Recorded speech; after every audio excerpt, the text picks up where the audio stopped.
Oh boy. Oh boy. Oh boy.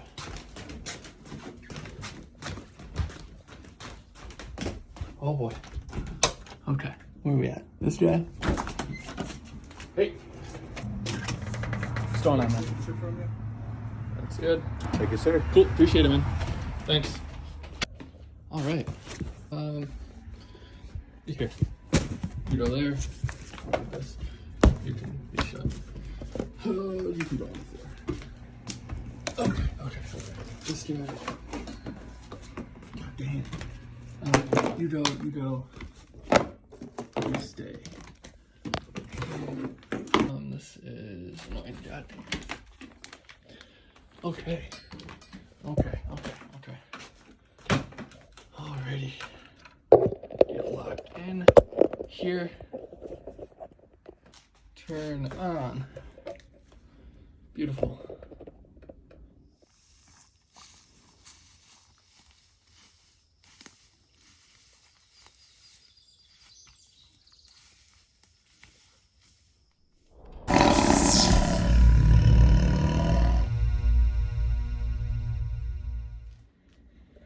Okay, what could this be?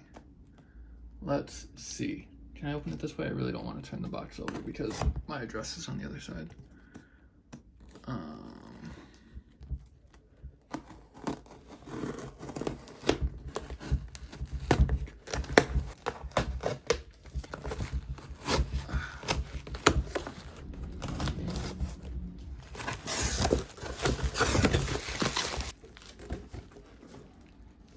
That is other stuff.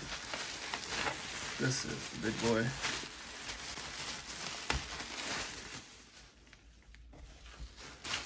Oh, hey. How sweet. You guys are adorable. How do I open this? Okay. Wonderful. What we have here should be, hopefully, some RPNVG. All right, I did cut there as everything was getting kind of interesting. I think the sirens were the fire department. They knew that I was unboxing some fire, so. Man, I'm lame. All right, this is the RPNVG made by AB Night Vision. It stands for Ruggedized Panning Night Vision Goggle. Much like their RNVG, their Ruggedized Night Vision Goggle, this is rugged. The difference here being that the panning allows for, panning. We'll get more into that momentarily. This was released earlier this year, so they're still pretty new. I don't know the exact month that the exact month that they released, but it was just earlier, 2022. I got mine from Goonin Gear. You can get them through, a ton of retailers, Steel, Apollo, yada, yada, et cetera, et cetera. I don't know if Apollo has them, but TNVC, all that good stuff. I went with Goonin for a plethora of different reasons. Not that any other ones are in particularly bad, but Goonin helped me a lot. They were really responsive to me. We stayed up for hours. It was like 2 or 3 in the morning where I'm at. I'm pretty sure he lives kind of in the same part of the country, or they live in the same part of the country that I do. So we were up at like 2, 3 in the morning on some nights talking about night vision, talking about, what specs I'm looking for, talking about what units work best for me. So, that kind of meant a lot to me. That and, seeing builds of some other companies was kind of off-putting. I'd never really heard any complaints about Goonin, so I decided to go with them, but, go with whoever you find them with if you want some of these. So why did I switch to these?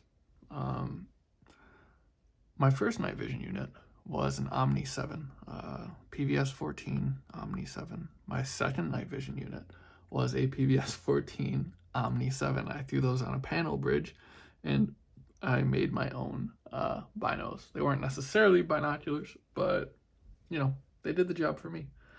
It was cool because I could pan with them to get a wider FOV, but I could also articulate them, which, to be fair, I didn't use the articulation a whole lot outside of, you know, aesthetic or just stowing them, but the articulation for itself didn't really have a function. I just liked it. A function for me, that is. I just kind of liked it. So that was all cool, but it had its downfall, its downsides. It being two individual units. One, they weren't necessarily matched to one another. They weren't that far off, actually. I thought they were pretty comparable, but they weren't as similar as I would have liked them to be, I suppose. They were also manipulated by, you know, two hands, or well, you could use one hand, but it was two different housings with two different systems of operation. Wasn't a huge fan of that, and I wasn't a huge fan of how heavy they were. Also, it was green phosphor, so not that there's anything wrong with green phosphor, but for my intents and purposes, white is better. It's not necessarily the case for everybody, but for me, white is better for my use case. So I really liked that the panel bridge could pan. I liked that it could articulate. I liked that it was binocular. So Goonin and I kind of sat up and we tried to figure out which units were right for me. My options were basically limited to two PVS-14s on a panel bridge, two Tanto units on a panel bridge, the AB MOD3 RPNVG, and then DTAMS or DTAMS.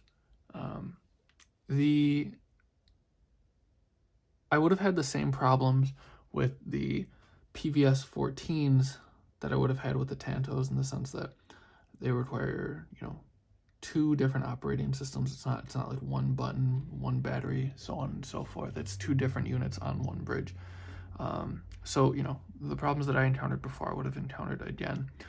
That being said, the Tanto bridge is lighter, so that was a huge plus. I think the Tanto bridge is actually lighter than the RPNVG. Correct me if I'm wrong, but, you know, I'm sure my buddy Anabolic will be in here with all the weights. So, you know, I didn't want to go with the PVS-14 or the Tanto bridge. Next was the AB MOD3. The AB MOD3 is cool. It's like RNVG, but it quick detaches into mono tubes, which is great. So that was realistically my baseline. There was no panning and they don't articulate. But they did detach, which is crazy important for me. As you know, I hike a lot with my fiance. We hike at night. We do a lot of night hikes and whatnot. So it's important that I can just detach a unit, hand it off to her, and we can go about our hike. And then, you know, when I'm shooting or when I'm doing what I want to do, I can just have binos, which is great. The depth perception is more useful there than it is when hiking, I've found. So, you know, great. AB MOD3 works, but it doesn't do either of the other things. Next, we have the DTAMS, the DTAMS, which is basically DTNVS. So it's a binocular unit that articulates, and you can quick detach it into single tubes. I don't know if that's out yet. I was waiting a very long time for those. I think I was quoted something along the lines of, like, you know, DTNVS plus or minus, well, plus $3,000 to $5,000. So, you know, I was waiting for that. I was looking forward to that.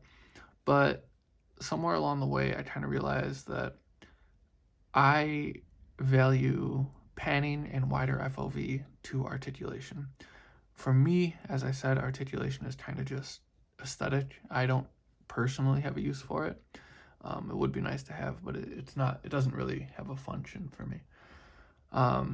So we ended up with the RPNVG. So what is this RPNVG? Well, as I said, ruggedized panning night vision goggle. It is a ruggedized panning goggle, right? So you can operate it as such. It's really not hard to make it pan. You can adjust the IPD, just you know, as such. They QD. Wait, okay, there we go. They QD very easily.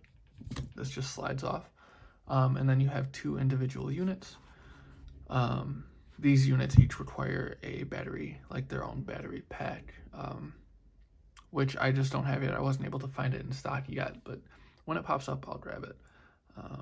And then you can throw, you know, the mono tube on a J-arm and then keep the other one on, you could, I mean, realistically, you could put them both on J-arms, but then you would keep the other one on the, this housing, or this bridge right here. What am I doing? There we go. So let's throw this back on. Oh boy. Okay. And then once this is on, you saw kind of a bit ago, I just extended the IPD until they popped off, but you can lock them into place. So if I bring this down here, I can't, like, they're not coming off the bridge. Operated by one CR123 battery, which is nice. I don't have to carry on a bunch of AA's, and I don't have to worry about one going out before the other. I can just, you know, carry a few CR123s or use the battery pack port. I don't think I'm gonna use a battery pack personally. We'll see if I decide to go that route, but just the battery. One button to turn them on, one button for IR, so simple. And then you just kind of figure out what works best for you. There are some, you know, shortcomings that I've found so far. I haven't used them yet enough, though, to really say that they're shortcomings. They're just things that have stood out so far. So when I do an actual review of the units, we'll talk more about that. And honestly, this is really all I have for you on this video. So it's been real. TacDoc. We'll catch you guys next time.